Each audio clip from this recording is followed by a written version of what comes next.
오늘 설교의 제목은 회개합시다입니다. 하나님의 거룩하신 말씀은 절대 변하지 않습니다. 하나님께서 우리에게 하라고 하시는 것에 대해 우리 중 어떤 이들은 너무나 가볍게 여깁니다. 그것이 우리에게 주시는 축복의 예언이든 아니면 심각한 경고의 말씀이든 하나님의 말씀을 너무나 가볍게 여기는 사람들이 있습니다.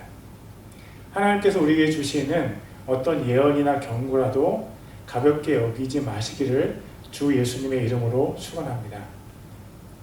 하나님은 그냥 말씀하시는 분이 아닙니다. 하나님의 말씀은 언제나 우리에게 살아서 역사하십니다. 왜냐하면 하나님께서 지금 이 시간에도 살아계시기 때문입니다. 여러분, 하나님께서 지금도 살아계시다는 사실을 믿으십니까? 여러분의 마음속으로 대답해 보세요. 하나님은 살아계십니다. 우리가 우리 주위의 어떤 사람에게 이렇게 반응을 보인다고 생각해 보세요. 그 사람이 우리에게 무엇을 말하도 우리는 그의 말을 심상히 여긴다고 가정해 봅시다. 그 사람이 무슨 말을 하든지 간에 우리가 그 사람의 말을 무시한다고 가정해 보는 것입니다. 그렇다면 그 사람은 우리에게 어떤 반응을 보일까요? 만약 그 사람이 우리와 별로 관계가 없는 사람이라면 그래도 상황이 조금 나을 것입니다. 그러나 그 사람이 우리와 아주 가까운 관계에 있는 사람이라면, 그리고 우리가 그 사람에게 항상 그런 태도를 보인다면 그 사람은 우리를 어떻게 여길까요? 분명한 것은 그 사람이 스스로 무시를 당했다고 느낄 것이라는 것입니다. 만약 그 사람이 힘이 없다면 우리는 조금 안전할 수 있습니다. 그러나 만약 그 사람이 우리에게 미치는 영향력이 막강하다면 우리는 큰 위험을 감수해야만 합니다. 하나님께서 우리를 향해서 가지신 계획은 우리가 우리 자신의 지혜로 절대 알 수가 없습니다. 그리고 그 계획은 언제나 좋은 것임에 틀림이 없습니다. 하나님께서 언제나 자기 백성에게 복을 주시려고 역사하십니다. 그런데 만약 그 하나님의 사람이 죄의 길, 세상이 가는 넓은 대로에 서 있다면 하나님은 그 사람에게 어떻게 말씀하실까요? 멸망의 길을 가는 사람에게 하나님께서 축복을 선포하실까요? 아니면 하나님께서 그 사람을 야단치시면서 멸망을 선포하실까요? 만약 하나님께서 그 사람을 사랑하신다면 하나님께서는 분명히 그 사람에게 멸망을 선포하실 것입니다. 그 이유는 분명합니다. 아주 단순합니다. 하나님께서는 그 사람이 죄의 길에서 돌이켜서 의의 길로 행하기 원하시기 때문입니다. 하나님께서는 그 사람이 사망으로 가는 넓은 길에서 생명으로 가는 좁은 길로 가기 원하시기 때문입니다. 하나님께서 그 사람을 야단치셔도 그것은 하나님의 축복입니다. 하나님께서 우리를 축복하시는 그 길 위에 설 때까지 하나님의 경고와 꾸지람은 멈추지 않을 것입니다. 그러나 우리가 꼭 알고 기억해야 할 사실이 하나 있습니다. 하나님께서 죄인을 끝까지 사랑하시지만 때로는 더 이상 경고하지 않으실 때도 있다는 것입니다. 우리는 그것을 하나님의 침묵이라고 부를 수 있습니다. 하나님께서 자기 자녀에게 침묵을 하신다. 그것이 있을 수 있는 말입니까? 어떻게 하나님께서 자기 자녀에게 침묵을 하실 수 있다는 말입니까?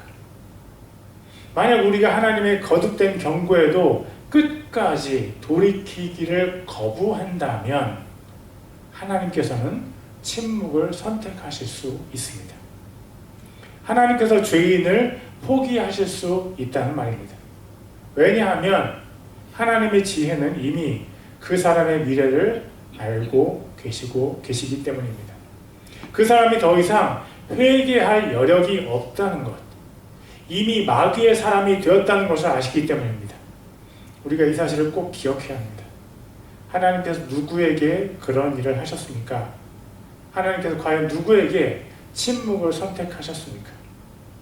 하나님께서 이스라엘 백성들에게 그렇게 하셨습니다. 오늘의 본문 사무엘상 3장 1절을 보세요.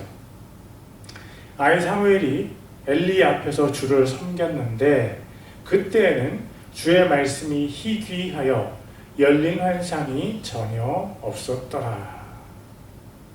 하나님께서 이스라엘 백성들에게 어떤 통로를 통해서 말씀을 하셨습니까? 여러분도 알다시피 이때는 이미 모세의 율법책이 이스라엘 백성들에게 있었습니다. 그들은 모세의 오경을 이미 가지고 있었고 그 말씀을 읽고 예배도 드렸습니다. 어떤 사람들은 그 말씀을 아주 심각하게 받아들여서 그 말씀에 나온 것을 하나라도 어기지 않으려고 노력했을 것입니다. 그러나 그때 당시의 종교 권력자들은 전혀 하나님의 뜻에 관심이 없었습니다.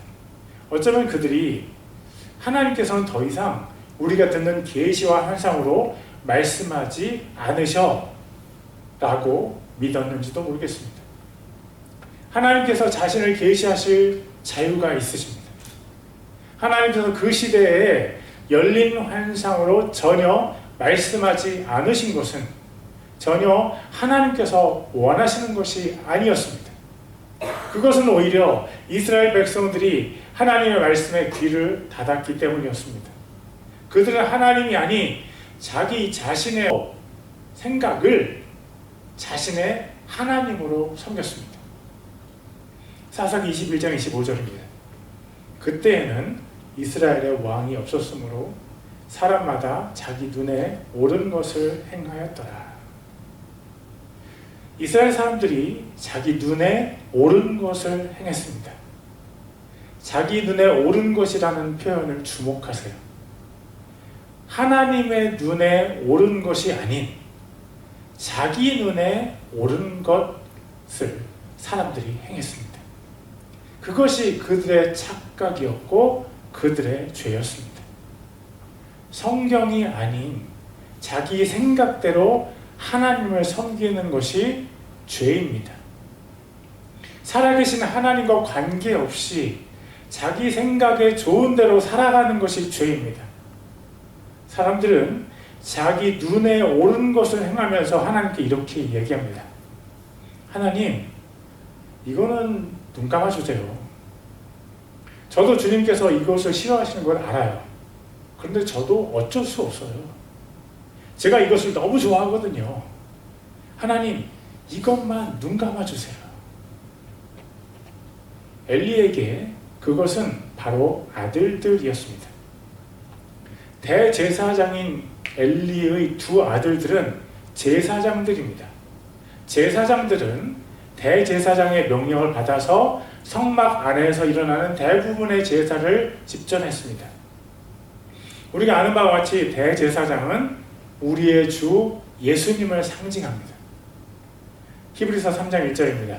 그러므로 거룩한 형제들 곧 하늘의 부르심에 참여한 자들아, 우리의 신앙 고백의 사도이시며 대제사장이신 그리스도 예수님을 깊이 생각하라. 그리고 대제사장이신 우리 주 예수님을 섬기는 제사장들은 바로 우리 믿는 사람들입니다. 베드로전서 2장 9절입니다. 그러므로 너희는 선정된 세대여 왕가의 제사장이요 거룩한 민족이요 특별한 백성이니 이것은 너희를 어둠에서 불러내어 자신의 놀라운 빛으로 들어가게 하신 분께 대한 찬양을 너희가 전하게 하려 하심이라. 이와 같이 구약 성경에서 말하는 대제사장과 제사장은 주 예수님과 우리와의 관계를 너무나 명확하게 설명해 줍니다.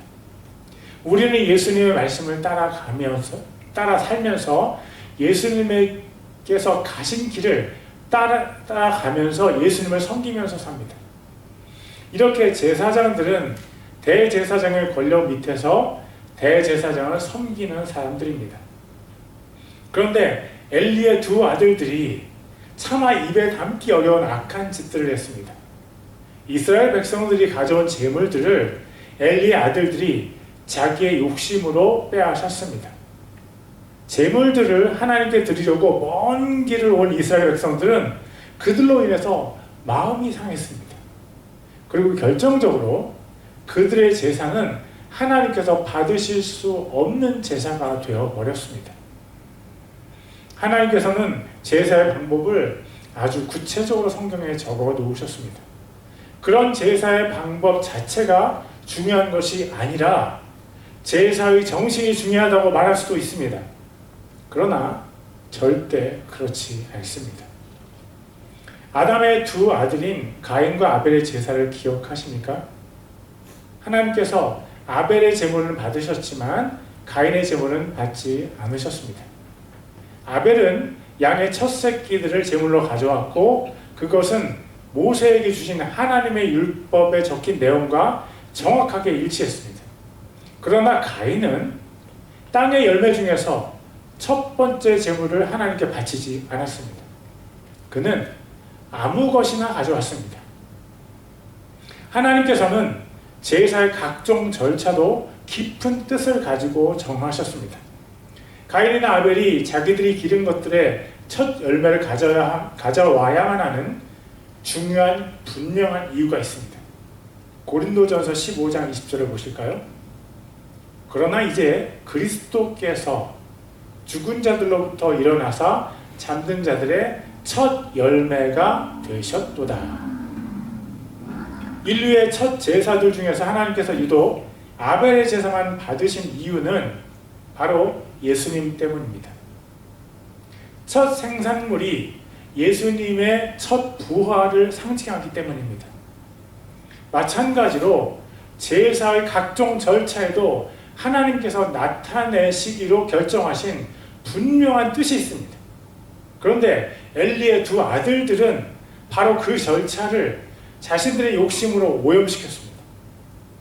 그들은 사람들의 마음도 상하게 해서 사람들이 하나님을 떠나게 만들었습니다. 그것뿐만이 아닙니다. 그들이 성막 앞에 기도하러 온 여인들과 성적인 관계를 맺었습니다. 제사장이라는 높은 지위를 이용해서 여인들을 성적으로 폭행했습니다. 그 여인들에게 수치심을 주었고 그 여인들이 속한 가정이 파괴되는 엄청난 죄를 엘리의 두 아들들이 저질렀습니다. 하나님께서 엘리의 두 아들들을 어떻게 보셨을까요? 사실 그들은 하나님의 자녀들은 아니었습니다. 그들은 마귀의 자녀들이었습니다. 마귀의 자녀들이 집전하는 제사를 하나님께서 기뻐하시겠습니까? 여러분, 우리가 하나님께 예배를 드릴 때 우리의 자세를 잘 생각해 보시기를 바랍니다. 하나님께서 우리의 예배를 기뻐하실까요? 우리가 교회에 와서 예배를 드린다는 것만 가지고 하나님께서 우리의 예배를 기뻐하실까요? 전혀 그렇지 않다는 사실을 여러분 꼭 기억하시길 바랍니다. 하나님께서 제물과 제사를 기뻐하십니까? 하나님께서 무턱대고 드리는 헌금을 기뻐하십니까? 하나님께서 유다 백성들이 하나님께 드리는 형식적인 제사에 대해서 이사야 선지자를 통해서 말씀하셨습니다. 이사야서 1장 13절에서 15절까지 제가 읽겠습니다. 다시는 헛된 봉헌물을 가져오지 말라.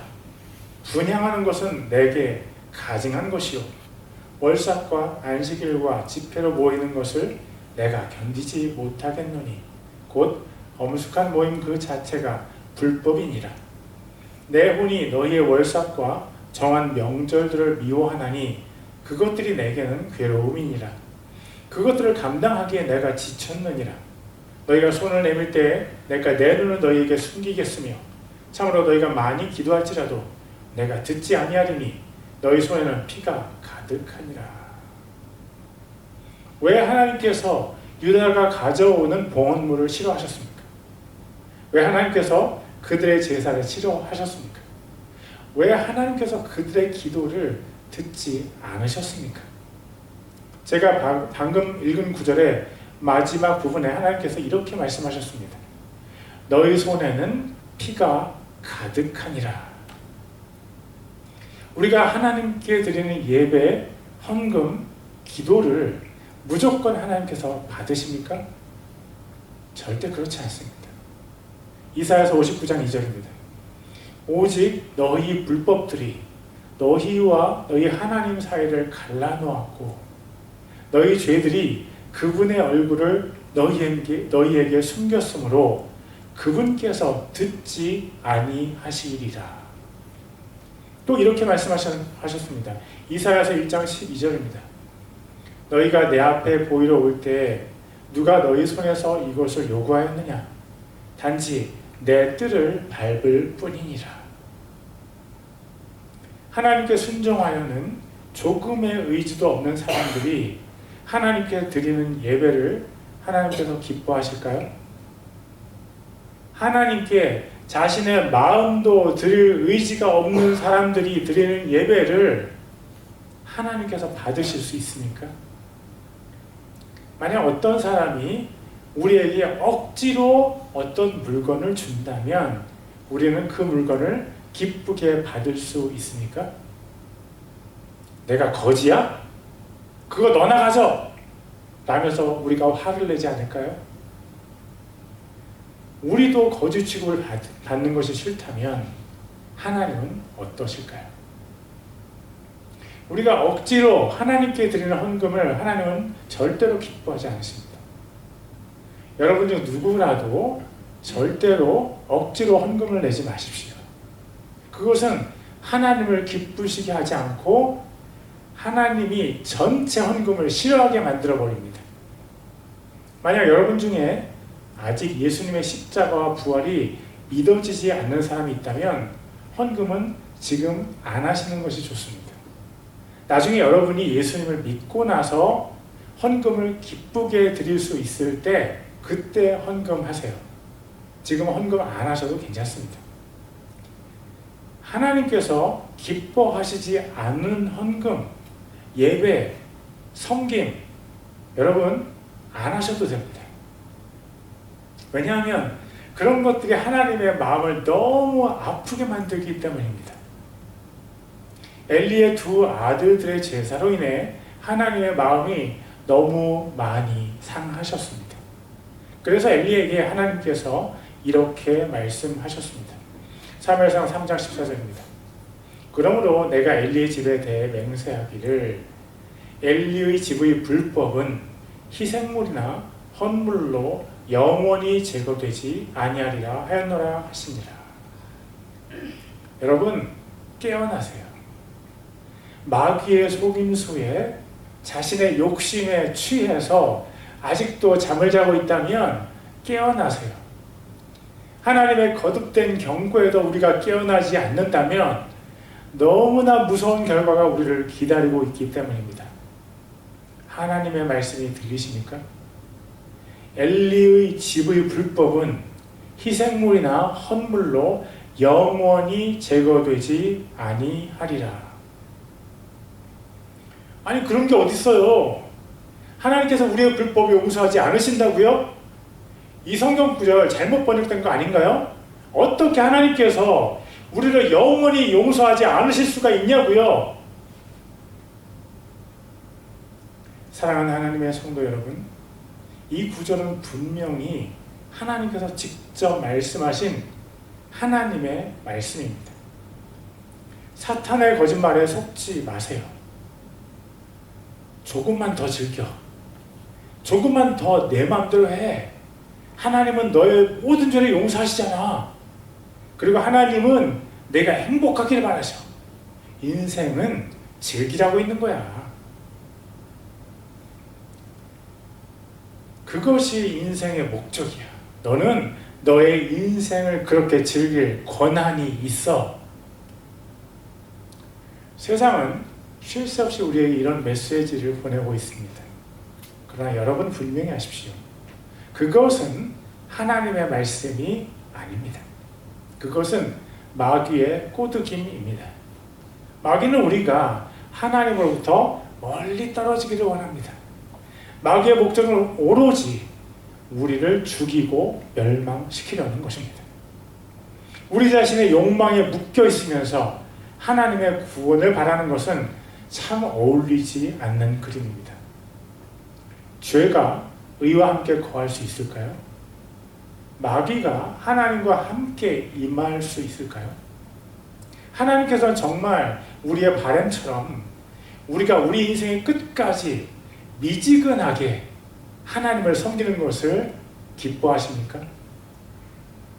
엘리의 두 아들들은 어차피 하나님을 모르는 사람들이었기 때문에 우리가 별로 할 일이 없습니다. 할 말이 없죠. 그런데 엘리는 전혀 달랐습니다. 그는 대제사장이었고 그는 분명 하나님을 아는 사람이었습니다. 그는 사무엘을 코치해서 하나님의 음성에 반응하게 했던 영적인 코치였습니다. 그가 한나를 축복했을 때 한나는 사무엘을 임신했습니다. 그리고 다시 그가 한나를 축복했을 때 한나는 아들 셋과 딸 둘을 낳았습니다. 그는 하나님께 사용을 받았고 또 받고 있었습니다. 이스라엘의 최고 영적 지도자인 그는 하나님께서 주신 권능도 있었던 것으로 보입니다. 그런데 이게 웬일입니까? 이스라엘의 최고 영적 지도자가 하나님께 이런 말을 듣다니요. 사무엘상 3장 14절입니다. 그러므로 내가 엘리의 집에 대하여 맹세하기를 엘리의 집의 불법은 희생물이나 헌물로 영원히 제거되지 아니하리라 하였노라 하시니라. 도대체 왜 이런 결과가 발생하는 것입니까? 하나님께서 사용하시던 최고의 영적 지도자가 무엇을 잘못했길래 이런 무서운 하나님의 판결을 받은 것입니까? 하나님의 마음이 변덕스러우신 것입니까? 하나님의 마음이 엘리의 사역을 축복하셨다가 시간이 조금 지나서 변하신 것입니까? 우리가 이런저런 상상을 할 수 있지만 진실은 분명히 하나님의 말씀에 기록되어 있습니다. 사무엘상 3장 13절입니다. 그가 알고 있는 불법으로 인하여 내가 그의 집을 영원토록 심판하리라고 그에게 말하였으니 이는 그의 아들들이 스스로를 더럽혔으나 그가 그들을 억제하지 아니하였기 때문이니라. 그가 알고 있는 불법으로 인하여 엘리는 모르고 하나님만 아는 엘리의 죄 때문에 하나님께서 그를 심판하시는 것이 아닙니다. 하나님은 그런 분이 전혀 아니십니다. 하나님께서 우리를 심판하실 때는 반드시 우리의 죄를 우리에게 정확하게 알려주십니다. 최후의 심판 때도 그렇게 될 것입니다. 요한계시록 20장 12절입니다. 또 내가 보매 죽은 자들이 작은 자나 큰 자나 할 것 없이 하나님 앞에 서 있는데 책들이 펴져 있고 또 다른 책이 펴져 있으니 곧 생명책이라. 죽은 자들이 자기 행위들에 따라 책들에 기록된 것들에 근거하여 심판을 받았더라. 우리가 인생을 살면서 지은 모든 죄는 하나님의 책들에 하나도 빠짐없이 기록이 되어 있습니다. 우리가 죽은 후에 심판주이신 예수님 앞에 서게 되면 우리는 우리의 모든 죄를 마치 영화를 보듯이 정확하게 알게 될 것입니다. 하나님은 우리의 죄를 알려주지 않으시고 우리를 심판하시는 분이 아니십니다. 무슨 말입니까? 우리는 우리가 알고 있는 죄 때문에 심판을 받습니다. 우리가 우리 자신의 죄를 미처 깨닫지 못했다고요? 그럴 수도 있죠. 그러나 우리가 성경을 읽으면 성경이 점점 우리를 더 분명하게 비춰줍니다. 우리는 성경이라는 거울 앞에서 우리 자신의 죄를 더 분명하게 알게 됩니다. 그래서 자기 죄를 알고 싶지 않은 사람들은 성경을 절대 읽지 않습니다. 사랑하는 하나님의 성도님들, 오늘 거울을 보셨습니까? 우리는 왜 거울을 봅니까? 거울을 봐야 헝클어진 머리카락을 빗으로 단정하게 할 수 있습니다. 거울을 봐야 콧구멍에 하얗게 낀 코딱지도 닦아낼 수 있습니다. 거울을 봐야 어긋나게 채워진 단추도 바로 채울 수 있습니다.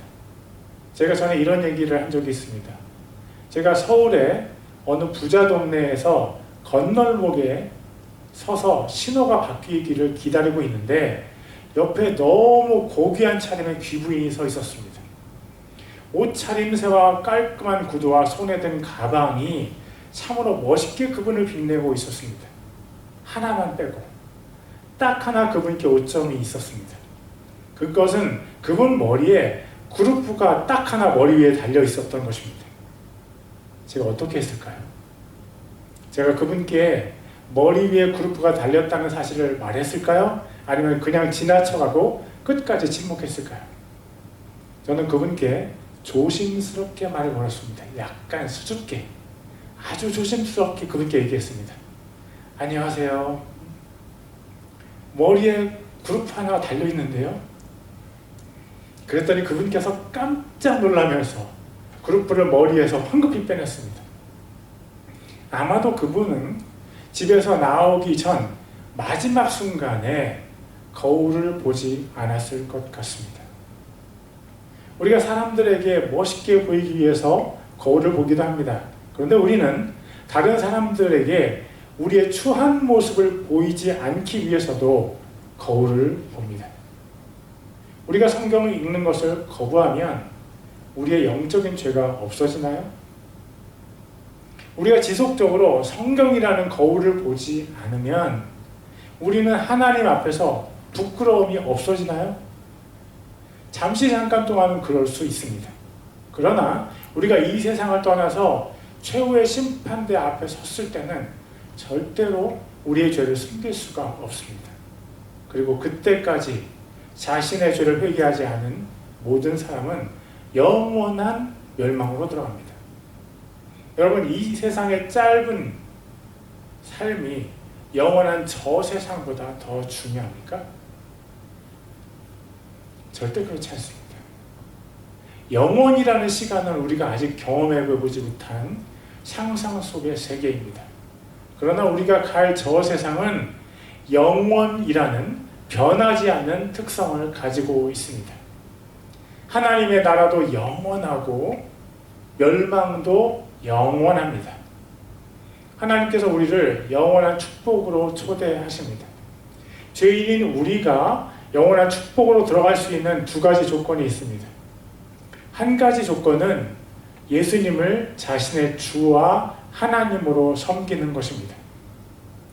또 다른 한 가지 조건은 우리의 죄를 회개하는 것입니다. 침례 요한과 예수님 모두 사역을 시작하실 때 똑같은 말씀을 선포하셨습니다. 마태복음 3장 1절과 2절입니다. 그 무렵에 침례자 요한이 와서 유대 광야에서 선포하여 이르되 너희는 회개하라 하늘의 왕국이 가까이 왔느니라 하였으니. 또 마태복음 4장 17절에 예수님께서 말씀하십니다. 그때부터 예수님께서 선포하기 시작하여 이르시되 회개하라 하늘의 왕국이 가까이 왔느니라 하시더라. 회개라는 것은 자신이 짓고 있는 죄에서 떠나는 것입니다. 회개는 우리가 이미 알고 있는 그 죄를 떠나는 것입니다.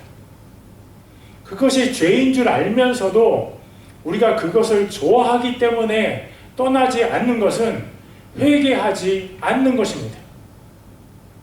회개한다고 해서 무조건 구원을 받는 것은 아닙니다. 그러나 회개하지 않으면 구원을 받지 못할 조건이 됩니다. 사람을 죽이는 사람이 회개하지 않고 계속 사람을 죽이면 그 사람은 구원을 받을 수 없습니다. 그러나 사람을 죽이지 않는 것은 구원의 조건이 아닙니다. 사람을 죽이는 죄를 회개하지 않는 것은 그렇지만 구원을 받지 못할 조건입니다. 만약 지금 여러분의 마음에 성령님께서 생각나게 하시는 죄가 있다면 바로 그것입니다. 회개하세요. 여러분, 회개하세요. 이것은 여러분을 정죄하기 위해서 하는 말이 아닙니다. 오히려 우리 모두가 하나님의 영원한 축복으로 들어가자는 초청의 메시지입니다. 여러분의 죄를 떠나세요. 여러분이 섬기는 우상을 버리세요. 시간이 얼마 남지 않았습니다. 어쩌면 이것이 여러분에게 주는 하나님의 마지막 경고가 될 수도 있습니다. 하나님께서 오늘 우리가 읽은 사무엘상 3장에서 엘리에게 마지막 경고를 주셨습니다. 그런데 엘리는 그 마지막 경고를 받고도 이렇게 반응했습니다. 사무엘상 3장 18절입니다. 사무엘이 모든 것을 그에게 말하고 아무것도 숨기지 아니하매 그가 이르되 그분은 주시니 그분께서 선하게 여기시는 것을 행하실 것이니라. 삭개오라는 사람이 있었습니다. 그는 피정복민인 이스라엘 사람들로부터 정복국인 로마의 세금을 걷던 세리라는 직업을 가지고 있었습니다. 그런데 그는 세리들 중에 우두머리였습니다. 그런데 그는 로마 사람이 아니었고 이스라엘 사람이었습니다. 이스라엘 사람인 삭개오는 로마의 앞잡이가 되어서 이스라엘 백성들로부터 세금을 걷었습니다. 그런데 그가 사람들에게 거짓말을 해서 세금을 더 많이 걷었고 더 많이 거둔 세금은 개인적으로 착복했습니다. 그리고 사람들이 세금을 더 내지 않으려고 하면 로마에 그 사람을 고소해서 그 사람의 재산을 억지로 빼앗았습니다. 사람들은 그런 삭개오를 공개적으로 죄인이라고 손가락질했습니다. 그리고 삭개오와 같은 식탁에는 절대 앉지 않았습니다. 오직 창녀 같은 죄인들만이 그들과 식탁을 같이 할 수 있었습니다. 그런 죄인 삭개오에게 예수님께서 찾아가셨습니다. 그리고 하나님의 독생자이시고 구원자이시며 심판주이신 예수님께서 삭개오와 같이 식사를 하셨습니다.